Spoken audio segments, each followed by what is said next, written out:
Hi, everyone. Welcome back to The Big Picture. I'm joined today by Greg Magadini from Amber Data, as well as Marty, acclaimed crypto vol portfolio manager. And today, very excited to have on Kelly Greer, head of sales in the Americas for Galaxy Digital. So Kelly and I, we go back quite a bit. We used to work together at JP Morgan on the equity derivative desk. Kelly was in New York. I was in London at the time. We used to co-cover accounts. It was great. So very excited to kind of see our journeys in a way come a bit full circle on this podcast. But before we begin, smash that subscribe button, hit that like button, help promote our content to get it in front of more people to try to get, as we strive to give you the best content out there in crypto derivatives. We have an amazing episode for you guys today. So Kelly, welcome to the show. To start, if you could just give a quick background on yourself, your journey into the crypto world and what you and your team's doing at Galaxy. Yeah, thanks for having me. It's great to be back connected with you, Joe. Like you said, started my career at JP Morgan on the derivatives trading desk, covering institutional and hedge fund clients. Worked for years there alongside you, and I was in Bitcoin previously from around 2016 onwards, and in 2020 it became obvious that I could accomplish what I was doing trading with institutional clients in crypto as well, and joined Galaxy in early 2021 to do that, and have been building this business here for our franchise trading operation ever since. And so we're excited. We trade OTC bilaterally for loans, derivatives, and spot with slew of institutional clients, corporates, hedge funds, miners, VCs, etc. Awesome. Yeah, thanks for the background. And I guess just to jump into it. So obviously quite a crazy week in the markets, but obviously in a very good way as BTC spot rallies through 34,000. ETF probability seems to getting increasingly priced into the market. And the crypto option volumes, I tell you, have just absolutely exploded after generally trending lower throughout the year after the Q1 rally. And just to put this in perspective, so we're sharing our screen right now, take a look at the paradigm volumes over time since our inception. So if you're new to the channel, this is your first episode maybe, this is what has happened in the crypto option volume sphere over the past year. So post-crypto option volumes completely fell off a cliff. It felt like the crypto market was, potentially going to zero. No one knew what was happening. Kelly and I were going to run back to JP Morgan with our tails in between our legs, and it was just going to be never. Then we had this very strong Q1 rally. Volumes increased, and customers that were on the sidelines started putting money back into work at the beginning of the year. But then in Q2 and Q3, volumes slowly dripped lower, especially into the summer. And there was very little realized volatility, a lot of apathy. No one really cared too much about what was really going on in the crypto space. It was just really boring. But then look at what has happened in Q4. So we got this ETF head fake. But despite this head fake, spot starts to rally significantly. And with another leg higher, obviously we saw the iShares QSIP news as well. And look what the crypto option volumes did. They absolutely exploded. So Paradigm, I'm going to shill it a little bit here, had its best day ever by 70% in terms of volume. I'm just looking at the previous all-time high versus the volumes that we did on Tuesday. It almost looks like it's photoshopped. So it's pretty clear like the crypto option markets are here to stay. And, Kelly, just very interested to kind of hear your perspective on like what you've seen generally from, the Galaxy customers over the past week in the crypto derivative space, and even more generally, if you want. Yeah. Sorry. Our OTC flows, and we trade listed and OTC with our counterparties in the option space, and the flows that we've seen reflect everything that's illustrated here and what's in the market in the listed space. So an uptick month over month from Q3 to Q4. Interest in the calls that we've been highlighting, and as we started highlighting really the short gamma. Like the noticeable difference between Bitcoin and ETH in early October actually was when we first started talking about this. And it was incredible to see that play out once we got the catalyst for spot to break out of its range and see the chasing in spot and see spot settle down in the mid 30s from when we started talking about it. And it was mid 25s. But yeah, seeing interest in upside now that vol's higher and call skew is a little elevated, interest in call spreads, and seeing those strikes roll out. So the peak gamma at the time when we were discussing this early October was around like 30 32K, and now it's around 36 to 40K. Right. No, yeah, that makes total sense. And we'll definitely kind of get back to that gamma conversation a little bit later as well. But Greg, how about you? I know you have some charts for us today. Yeah. So one of the things that's really interesting to me is just, we've been in this low vol regime. And so when things change like they have over the past, call it 10 days, that's really sort of it's a catalyst for repositioning across the market. So it makes sense to me that we see, crazy amounts of volume because people were essentially piled into lower volatility for longer. So now we're seeing a shift there. ETH implied vol right now is a little bit higher in the front end. This is kind of caught probably a lot of people off guard, especially with Deribit changing its margin requirements. I think, people who are overwriting on ETH might have to change a little bit their narrative and their structuring and their positioning. And so we're seeing that play out. To me, if you go to the next slide, Joe. Yep. One of the things that's really interesting is the term structure richness chart. So we can see here, this is called the past 4 years of the average relationship between expiries, 7-day, 30-day, 60, 90, 180. And we can see here, we're at this on average a flat term structure. We typically don't stay here very long. So we'll probably see some relaxation pretty soon, but I don't think this is over. I think this is like, we're now in this new phase and in a new paradigm. And so we'll see how this plays out going forward. Awesome. And I think this is a good segue. You mentioned kind of, the ETH overwriter and, the Deribit margin requirements. And look, all this, in my opinion, is quite related. A very, very interesting week regarding the activity on the overwrite. So, obviously this ETH overwriter, as we've mentioned on the podcast, the biggest structural sort of flow that is occurring in the Ethereum market. Ethereum is really just transformed into this yield asset as we've gone from this proof of work to proof of stake sort of world. Well, what happened earlier this week? Deribit changed their short Vega margin thresholds. So Deribit releases the new short Vega margin threshold of 400K. Remember back in like May, this guy had 400K Vega in one strike. He was short like 400K Vega of the March 2300s. Right. So why did they do this? In my view, over the past week, I mean, you've seen it all over crypto Twitter. There's certainly been increasing sort of FUD around the size of these large positions and, potential damage that could occur to the crypto option ecosystem if something really went bad. I mean, I'm sure you guys saw, Andrew Kang's tweets. Andrew Kang has like 130,000 followers. He's talking about it, right?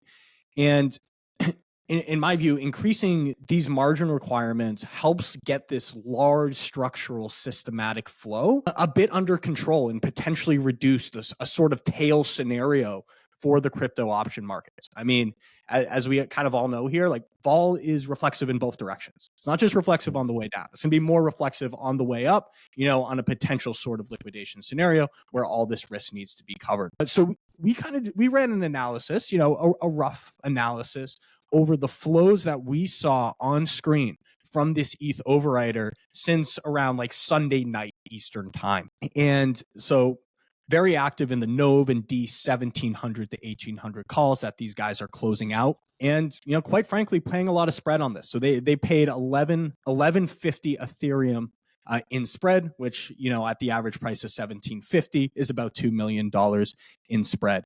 I mean, it was pretty crazy. I mean, as we all know, these trades primarily occur with just one market maker. And so I surveyed a group of the top market makers on Paradigm. I was like, if this came on Paradigm, like, where would this print? And they were like, oh yeah, they'd pay 50% less spread. I mean, look at like the blended spread that they're paying on these NOV 1700s. They're paying 82 basis points, through the mark. So yeah, I just wanted to bring up that point and kind of just have the numbers here. But like, Marty, what do you think of this, like this recent flow? Like, is it dead? Like now that you have these new Deribit margin thresholds of 400K, that's a lot smaller than some of the positions that they had on. Well, I think first we need to send him a hat for crossing that spread. So if anybody knows who it is, we should get him. A couple market makers love him hats. We've talked a lot about this either on this show or on the Marty show that I have and in DMs with other people. Now it's become like a little more mainstream. This overrider's gone mainstream, right? You have Andrew Kang, you have Vance Spencer, you have a lot of people shining some light on here. And just think about if that guy was to get blown up on Deribit's books and nobody can find the collateral. I mean, it just seems like a perfect storm. And I think that Deribit's kind of covering their ass. I went out to dinner with the Deribit guy out here and tried to milk him for some information, but nothing on his end besides some bigger players got rinsed on the move up within the last couple of weeks. Look, I don't want to fight or anything. And like, I understand like that, there's partnerships with like Copper Clear Loop where like, you actually have the collateral in your wallet, but like myself and some other market makers, did Deribit wallet analysis and, frankly, really couldn't find it. So, not the FUD. But, I just find it interesting that, you see an increase, in the chatter on Twitter, you get the margin, you get the new margin requirements.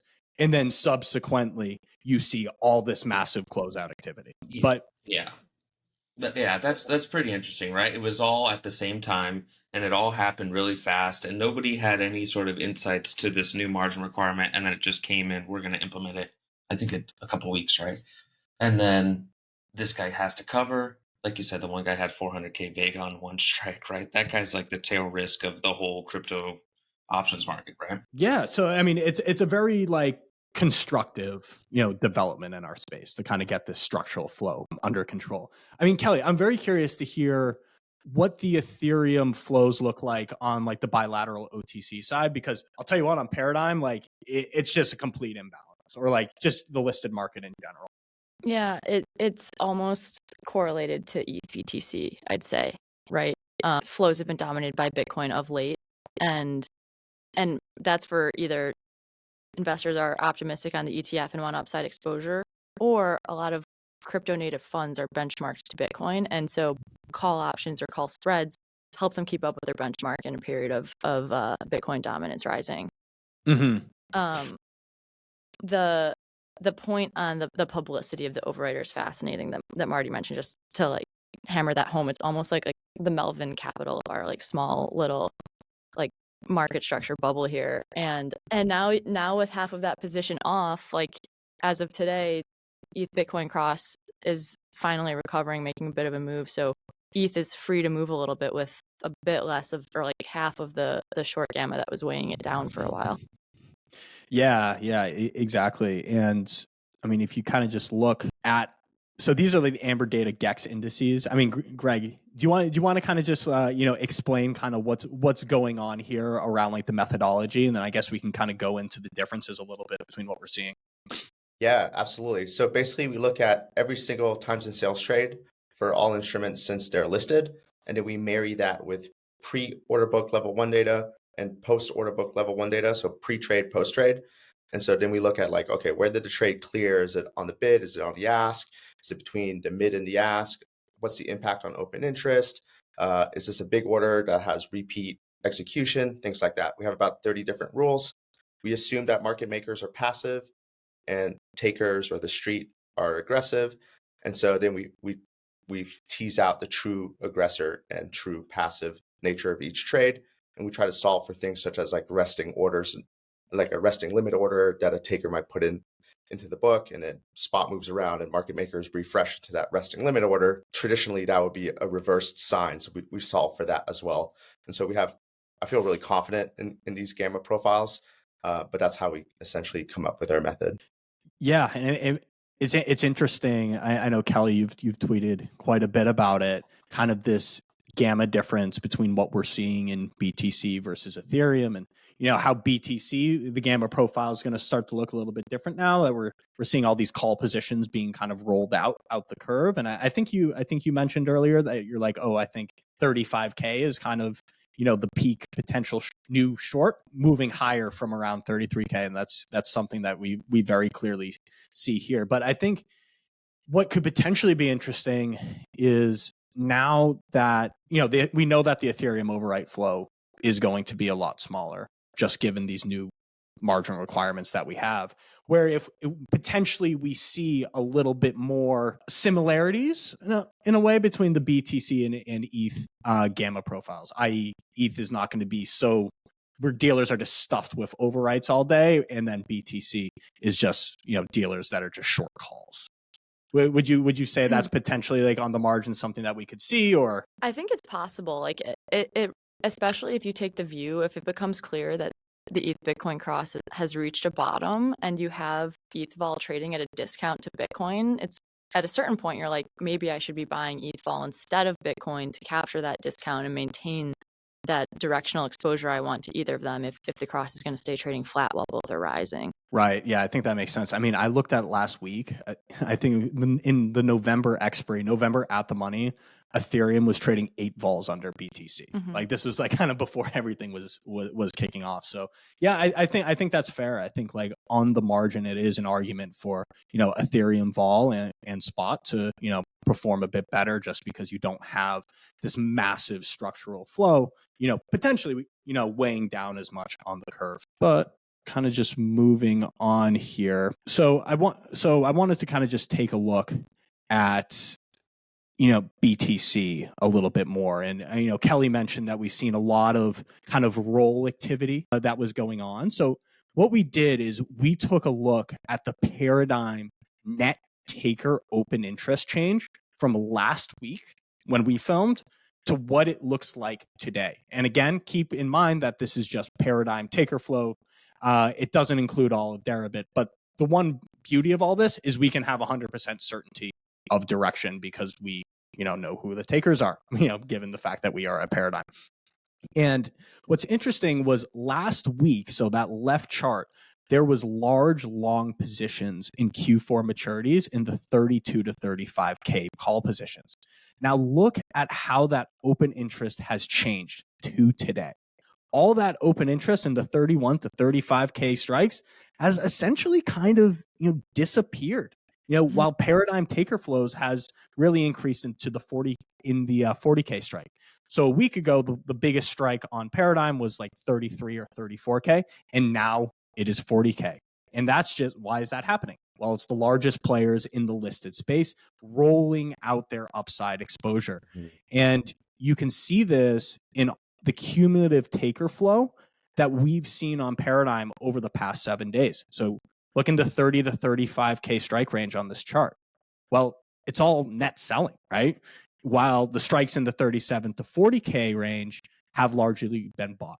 And you can see this theme in our largest prints of the week, right? The biggest prints, short call spreads. These aren't people that are bearish. These are just people that are just literally just rolling their massive positions out the curve into the 40K strike.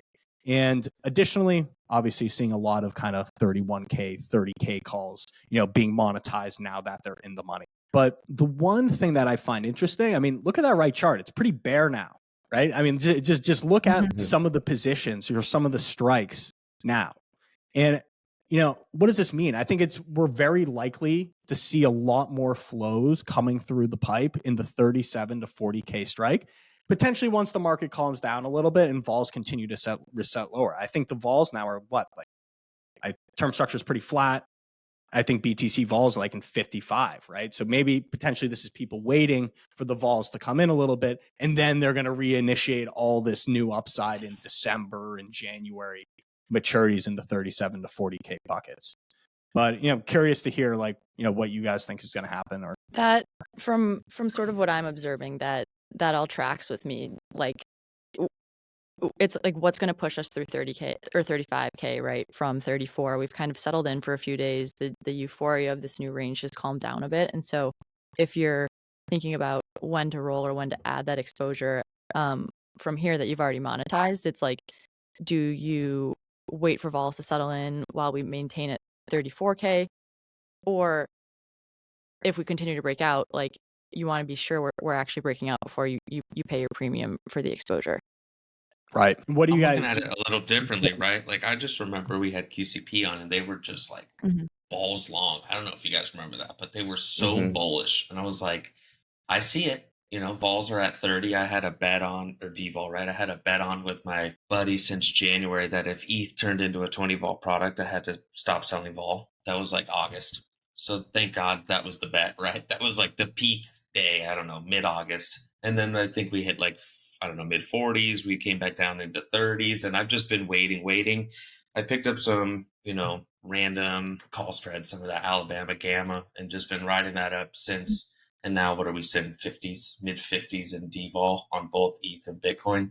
In terms of where we're going after this, I'd rather trade 30 to 40 than trade whatever the hell we were just doing for a few months. Like just whatever that was miserable and terrible. I'd rather have a wider range, and just seeing the crypto Twitter euphoria right now, we probably see a little flush out, and then, we'll continue to step up from there. Right. So you think we're, obviously we had the spike higher, and the playbook this year is kind of, we have the spike, then we chop / consolidate and move a little bit lower, then we get another spike. Marty, do you think that playbook is still intact? Like we're not yet out of the woods of that. Yeah, I hope. I mean, we have October, we still have a few more days, and then the Santa rally has to come, right? It's Christmas this year, so has to come back. Right. Okay, awesome. Well, we should just keep this one punchy. I mean, we're at 22 minutes here. We covered a lot. Kelly, thanks so much for joining. That was absolutely awesome, and great to catch up. Always fun. Thanks, guys.